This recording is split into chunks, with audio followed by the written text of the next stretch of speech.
Bem-vindos ao canal Falando por Miniaturas. E hoje vamos apresentar aqui esse carro bem diferente, um Nash Ambassador Airflight de 1952. Esse carro ele é bem curioso.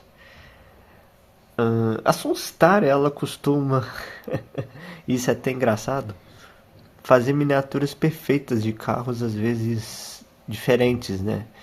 Não muito comuns, que é o caso desse carro aqui em específico, né? Que é o Nash Ambassador. Esse é o mesmo caso do Kaiser RJ, né? Do Henry Júnior, que eu mostrei para vocês um vídeo bem longo, que eu mostrei muita coisa sobre aquele carro. Esse carro aqui, ele tem um design totalmente diferente do que a gente via na época, né? Era um carro bem avançado em alguns termos, né?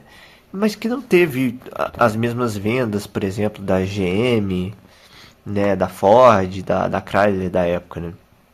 É um carro bem curioso, bem diferente, com muitas características marcantes, né? Muitas coisas revolucionárias que foram usadas em vários carros depois, né? Essa miniatura ela é feita pela Sunstar Platinum e ela tem ela é esplendosa, ela é muito bem feita, né? É um carro que eu fiquei anos procurando com preço bom. É um carro bem difícil aí de achar. No mercado comum hoje é um carro complicado, né? Esse é aquele carro que quando chegou aqui no Brasil, chegou a centenas. Era muito fácil você achar esses carros no Mercado Livre. E lá para 2018, 2019, começou a se esgotar os últimos modelos nas lojas, né, nas lojas regulares, e o carro simplesmente desapareceu, né? E aí começaram a aparecer as versões usadas aí, né? Os modelos usados cada vez com preço mais alto. Um carro que eu sempre quis ter, mas que eu posterguei muito para ter porque eu estava focado em outros carros, né? Carros que eu comprei naquela época que eu não conseguiria comprar hoje. E esse Ambassador, ele veio numa jogada de sorte, porque eu comprei esse carro num lote de miniaturas no OLX. E ele tava lá no meio, né? E eu comprei esse carro mais 3 na época, tem quase 5 anos isso. Saiu por um preço excelente, não conseguiria esse carro no Mercado Livre, no mercado regular, pelo preço que eu paguei nele. Óbvio, ele tem detalhes sim, não é perfeito, mas pelo preço que foi excelente. Bom, então, falei um pouco aqui do mercado, que ele é complicado também, né? Como todos os outros. Vou falar um pouco desse carro. Esse carro aqui ele tem uma característica muito interessante, né? Ele é um Airflight, ou seja, um monobloco. Esse carro aqui, os Nashes, né? A partir de 49, 50, todos eles têm esse design, né? Que exclui o chassi, né? Então ele é um carro 100% monobloco, né? E é o monobloco mais próximo do que a gente tem atualmente, né? Não era tipo Hudson, que era um monobuild, era um semi-monobloco. Esse carro aqui era totalmente monobloco. Vou estar deixando até uma imagem aqui para vocês verem. Isso permitia que as rodas, né, ficassem mais escondidas, né, para trás da carroceria do carro, né? Esse carro aqui tinha um coeficiente aerodinâmico, apesar desse desenho de banheira, ele tinha um coeficiente aerodinâmico muito bom, né? E os eixos dianteiros eles eram recuados para dentro da carroceria para o carro ter um raio de esterçamento, né, maior, né? E ele tinha um raio bem curto de esterçamento, ele tinha um esterçamento bom, né? E as rodas elas ficavam escondidas. Esse carro ele teve parte do seu desenho feito pela Pininfarina, isso mesmo, tá aqui.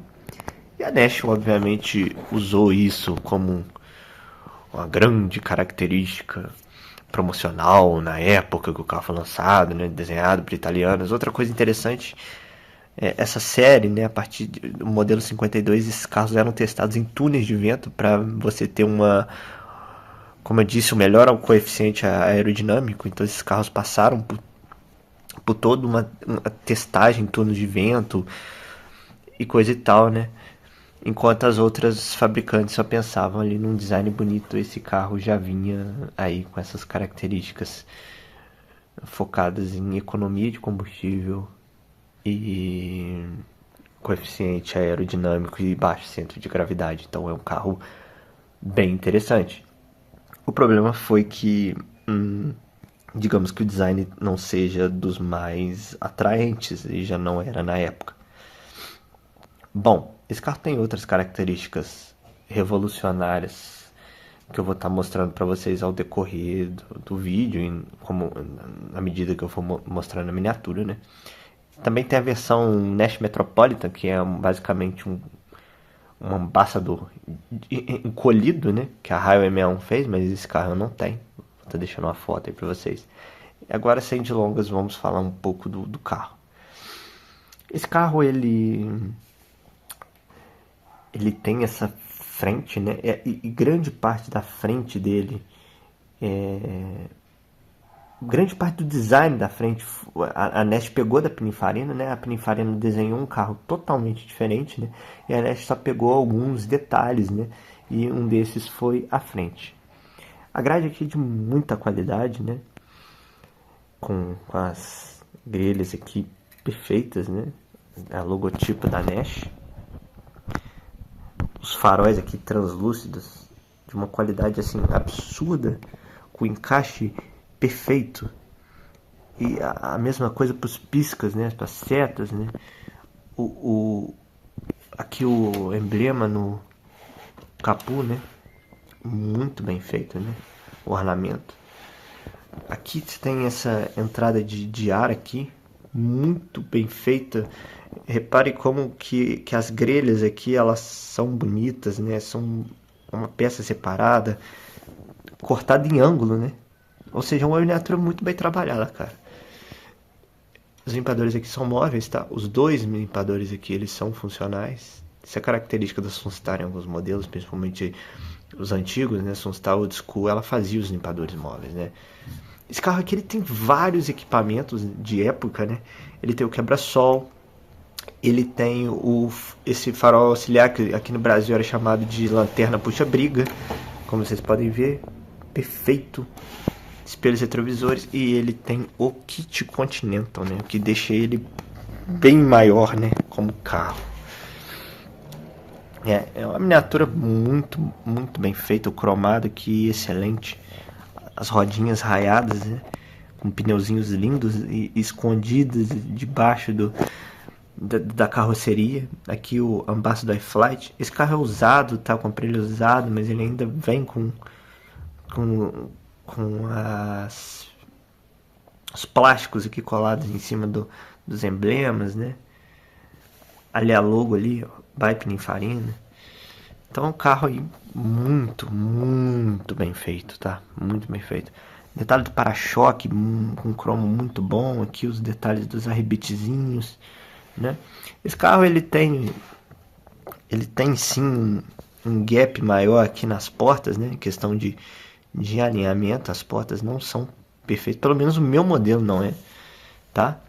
Então ele tem essas frestas bem expressivas aqui na dianteira, na traseira nem tanto. Os cromados aqui são muito bons. Você tem aqui o detalhe até da fixação, cara, do quebra-sol, tá? Ou seja, uma miniatura aí pra lá de bem feita, né? Muito bem alinhado. Outra coisa também é que esse carro tem, característica dele, ele tem a coluna C invertida, né? Isso foi uma característica que praticamente dominou ali no final da década de 50, ali para 57, 58, vários carros saíram com essa coluna C aqui invertida, né? E a Nash foi uma das pioneiras aí no que tange esse detalhe. Aqui a traseira, né? É um carro com kit Continental, né? Eu prefiro esse carro sem o kit, né? Mas esse veio com kit. E outra coisa interessante, limpador traseiro, né? O traseiro não é funcional como o dianteiro, mas está aqui. Detalhe dos frisos, né? Muito bons, tá? Inclusive aqui com a marca aqui da junção aqui dos frisos, cara, a Sunstar ela tem uma qualidade muito imensa nessa questão de frisagem, de construção de miniatura, né? Então, o cromado aqui é excepcional. Aqui atrás, né? Aqui o Nash, para-choque e tal, o detalhe das lanternas aqui muito bom. E, é claro, o step roda para o lado. Aqui você tem o iFlight aqui. Essa pequena manchinha que eu acredito ser do próprio step. Luzes de ré, né? Muito bacana mesmo. O carro, ele é bonito, bem feito, né? Só não é muito bem compreendido.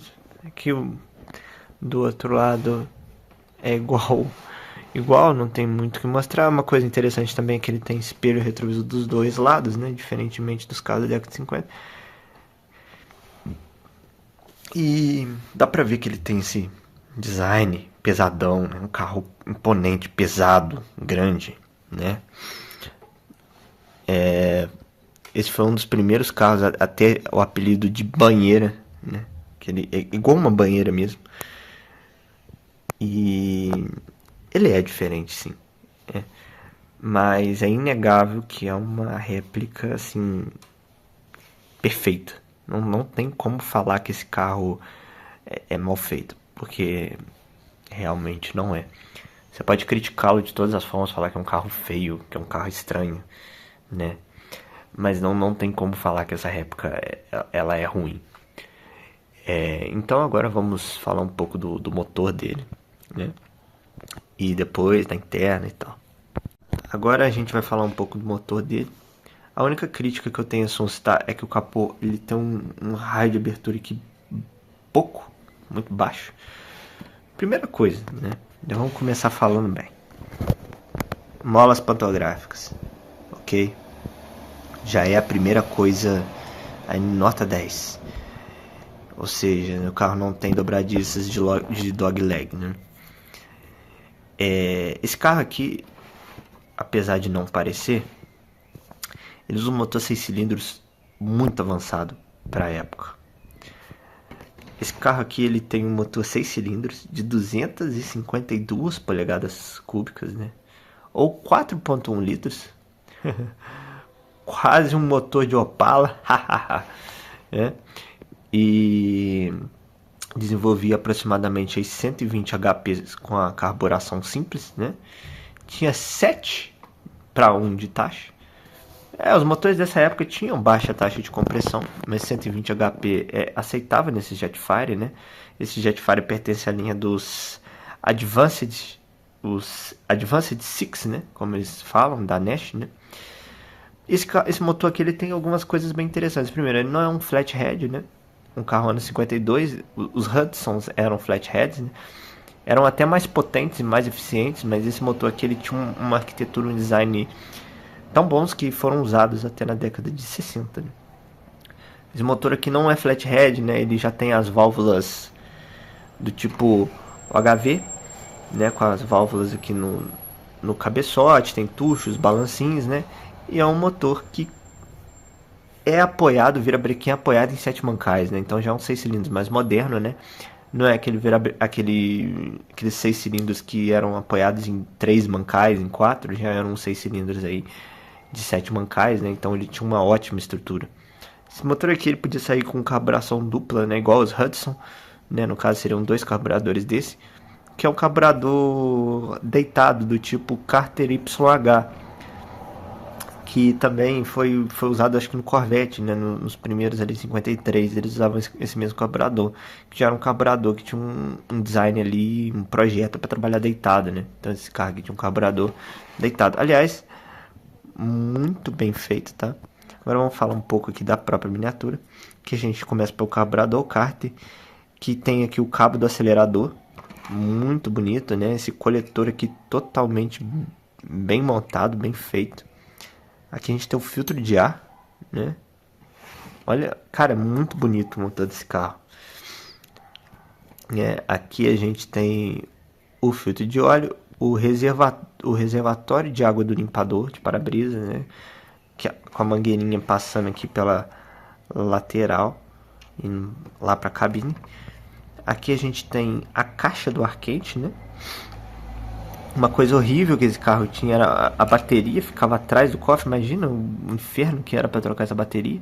Acredito que esse carro tinha um sistema de 6 volts pelo tamanho da bateriazinha, perfeita, muito bem feita, inclusive com os polos positivos e negativos, inclusive com o aterramento aqui sendo feito no próprio coletor. Dá para ver aqui, inclusive isso, o cabo do acelerador. Aqui o ar quente, né? Dá para ver o ar quente. E aqui atrás, aqui, ó, dá para se ver a bobina de ignição. Ou seja, detalhes escondidos que não aparecem, que estão na miniatura, né? Eu acho que inclusive dá até para ver o distribuidor ali escondido. Eu não sei se eu vou conseguir. Mas ele tem o distribuidor ali embaixo, atrás do filtro de óleo, bem por aqui assim. Acho que depois mostrando por baixo eu consigo. Aqui os cabos de vela, né, com a ligação dos 6 cilindros em linha. Ou seja, é uma miniatura bem feita, bem bonita. Aqui a mangueira do radiador, tampa, batente, né? Cara, então assim, não tem que falar mal nessas questões aí de detalhamento, de motor, né? É realmente um carro aí com um puta de um detalhamento, né? A Nash ela teve uma presença na NASCAR, né? Inclusive por isso que saíram as versões de carburação dupla, né? Que rendiam ali seus 140 HP. A Nash não teve a mesma relevância dos Hudson, mas ganhou algumas corridas, né? E é interessante comentar um pouco sobre isso, né? Porque Nash e Hudson faziam parte ali de divisões ali de marcas, né? Que ficavam nas periferias das vendas ali, já eram marcas mais secundárias, mas foram as que mais tentaram investir em tecnologia e em processos de produção mais avançados, né? Tentavam fazer carros melhores justamente para compensar essa disparidade de nome e de fama entre as três maiores na época, né? Então esses carros, eles realmente tentavam de tudo para fazer esses carros serem bons, competitivos e avançados, né? E a gente consegue ver isso aqui, né? A gente já começa a ver certas características do próprio monobloco, né? Por exemplo, da torre de suspensão, né? Esse carro tinha uma suspensão praticamente no estilo da McPherson, tinha aqui essas nervuras, era um carro bem estruturado, dá pra ver isso, até na miniatura, né? Aqui a capa, né? A coifa aqui dianteira, com os parafusos, ali a parte de baixo do capô bem pintada, inclusive ali, ó, especificações do carro, né? A plaqueta, ele tem a plaquetinha ali de produção dele, bem escondidinha ali, então a Sunstar não deixou passar nada. Também aqui a plaqueta do próprio motor, né, do Jetfire. Então tudo isso conta, né, quando a gente observa e analisa uma miniatura, né, são os detalhes. E agora vamos falar um pouquinho da interna dele, um pouco aqui do interior do Nash.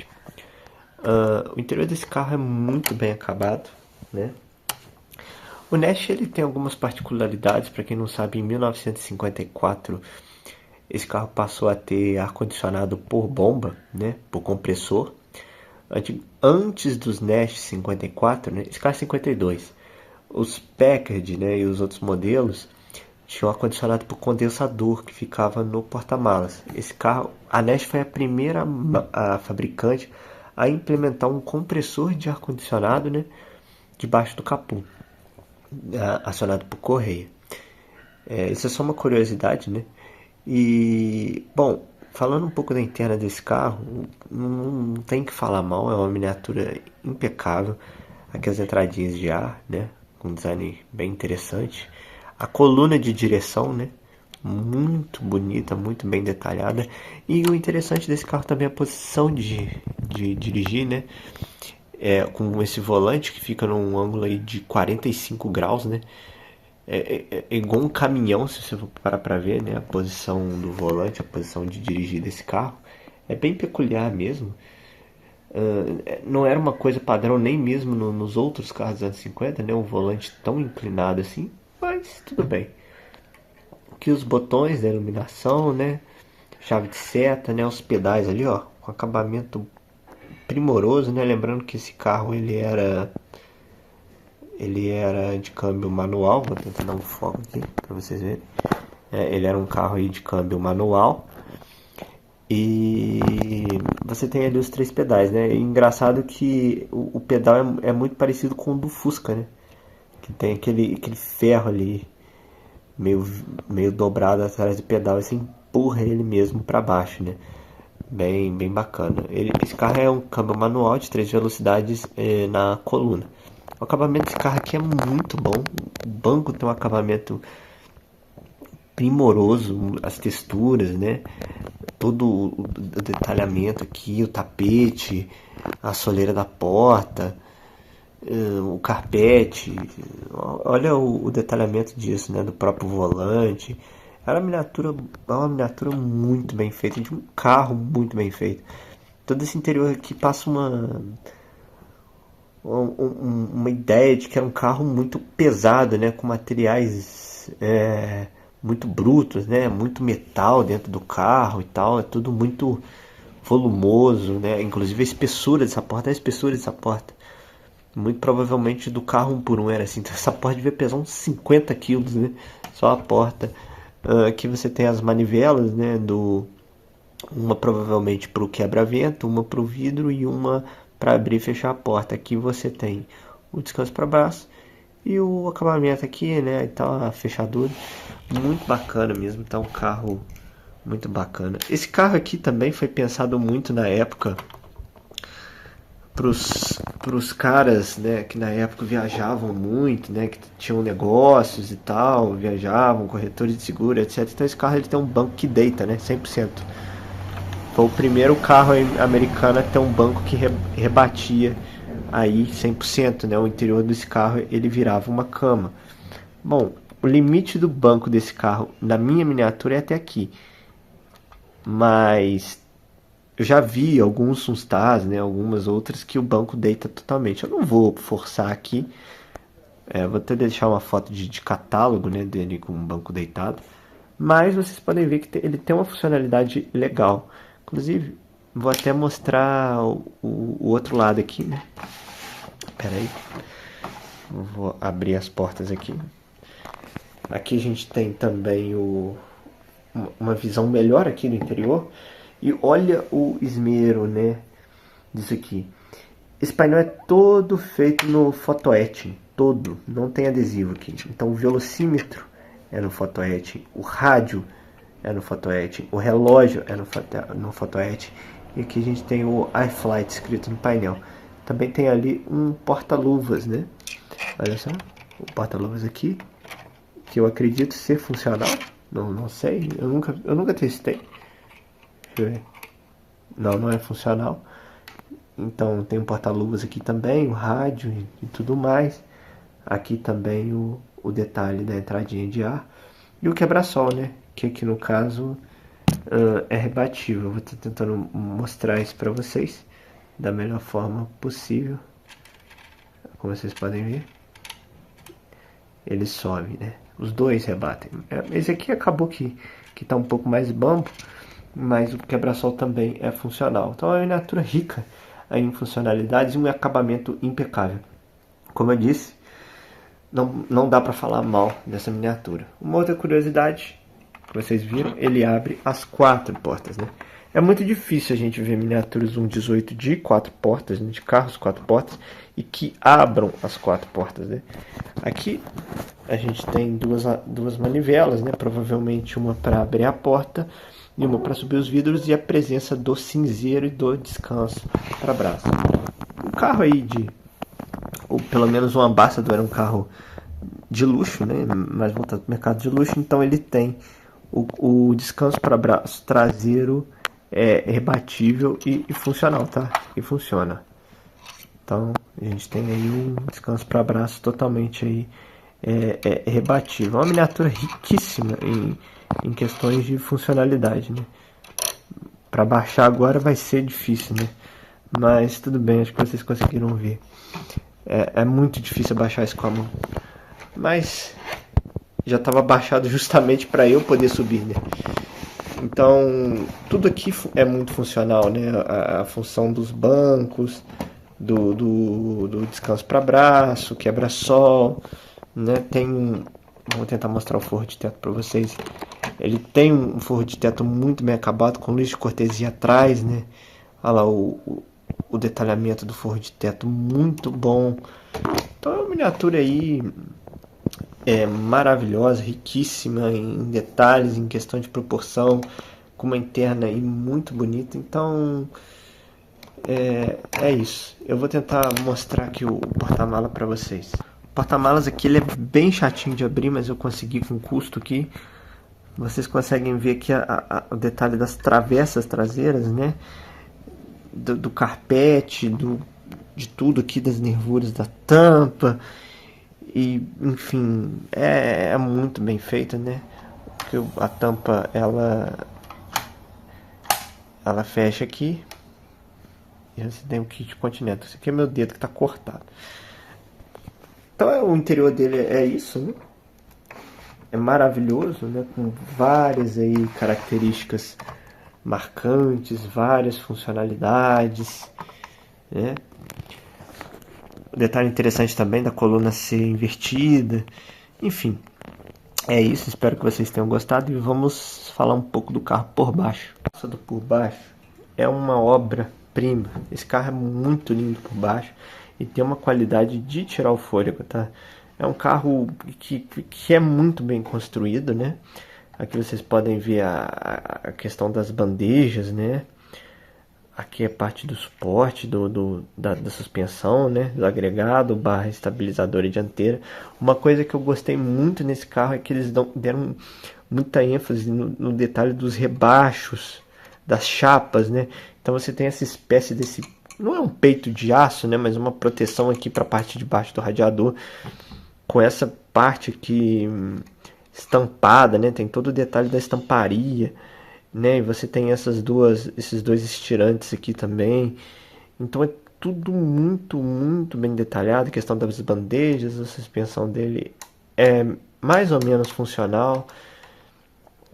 Que você tem mais um suporte do câmbio, um câmbio manual de 3 velocidades, né? E uma coisa interessante desse carro é que ele tinha tubo de torque, tá? Então esse carro aqui não tinha só o cardan passando, ele tinha o tubo de torque envolvendo o cardan. Então, cara, isso aqui é uma coisa que nenhum carro norte-americano tinha na época, né? Esse era um dos únicos carros que tinha um tubo de torque, né? Nem o Corvette tinha. Aqui a caixa de câmbio, suporte do câmbio acetinado, lindo. Aqui você tem o acionamento do que eu acredito ser o freio de mão, né? Que você tem a haste do freio de mão e acredito que seja um acionamento. E ao que parece, ao que tudo indica, eu não sei falar porque eu não pesquisei tanto a fundo, parece ser a vácuo esse acionamento. Aqui posso estar enganado, né? Então você tem aqui o sistema de acionamento, né? Que puxa a haste e tensiona ali as sapatas de freio, né? Muito interessante, está muito bem feito. Questão aqui de assoalho, que ó, toda muito bem feita. Lembrando que esse carro aqui era monobloco, né? Parece que quando a gente olha assim, parece até um chassi, né? Mas ele era todo estruturado em cima de um monobloco. Muito bom mesmo, tá? Sistema de escapamento aqui maravilhoso também, né? Aqui a parte de baixo do motor, inclusive com o bujão do kart aqui com detalhamento da porquinha, né? E dos parafusos do cárter, capa seca. Olha, é prazeroso, tá? É prazeroso de ver. Não é uma miniatura para se jogar fora, não. Ah, mas é feio o carro, mas ele é lindo. O diferencial traseiro aqui com o detalhamento do bujão. Esse diferencial eu acredito que era da Borg-Warner, tá? Posso estar enganado a respeito disso. Tinha um sistema de suspensão bem avançado, não era por feixes de mola, né? Tinha esses dois braços aqui, né? Então já era um carro aí que tinha uma suspensão mais avançada, né? E era famoso por ser macio. Aqui a suspensão traseira, né? Com os cabos do freio de mão indo até o tambor, né? Que é a carcaça do próprio diferencial, né? As molas, né? Vamos ver se é funcional. É bem funcional aqui atrás, sim. E, cara, tudo tem uma qualidade maravilhosa aqui, tá? Eu não sei a relação do câmbio, mal também sei a relação desse diferencial. Aqui você tem o tanque de combustível e a caixa do step e o kit Continental aqui atrás. Então é uma miniatura aí maravilhosa por baixo, sim. Tem uma construção muito sólida e é admirável, um carro realmente aí admirável, uma miniatura maravilhosa. Então vamos aqui encerrar mais um vídeo. Eu já comentei que esse carro foi aquele caso em que haviam bastante nas lojas, havia bastante oferta. Era um carro que tinha um custo baixo antes de esgotar e a partir do momento que ele esgotou, caiu na mão do mercado especulativo, né? Que a gente tem, infelizmente, e esses carros começaram a ser muito superfaturados até um ponto que não se dava mais para adquirir, né? Pelo menos aí no Mercado Livre e até mesmo em grupos, né? Um carro que desapareceu. A Sunstar até o relançou, mas acho que nem chegou a vir modelos dele para o Brasil, não sei, não lembro, ficaram só os antigos. E é um carro difícil de achar. É uma miniatura perfeita, né? Muito bem feita, como vocês viram, de um carro que praticamente foi apagado aí da história automobilística, um carro pouco lembrado, né? E às vezes tem disso, né? Há muitas miniaturas ruins de carros muito bons e há miniaturas perfeitas de carros não tão bons. Mas é um carro que eu tenho um grande apreço, eu tenho um carinho muito grande para essa miniatura. Ela tem muitas funcionalidades, ela é muito bem detalhada, muito rica aí nessa questão de detalhes. E é um carro que eu gosto, eu acho curioso, eu acho a história dele bacana e por isso que eu mantenho aqui na coleção, né? É um carro que tem um preço muito variado, né? Tem muita gente que pede muito caro, né, nessa miniatura, tem uns que pedem preços intermediários, mas desde que eu comecei, não desde que eu comecei no colecionismo, mas do momento em que eu comprei esse carro pra cá, eu não vi praticamente nenhum à venda diretamente, anunciado, né? Esse carro foi pego no lote. Então se trata de um carro aí um pouco mais difícil, tem que ter um pouco mais de paciência para adquiri-lo, né? Não é um carro que aparece da noite pro dia, mas é uma miniatura incrível e que eu valorizo bastante. Então é isso, deixem seus comentários, deixem o gostei, eu adoro responder comentário, interagir com vocês. E valeu, até o próximo vídeo.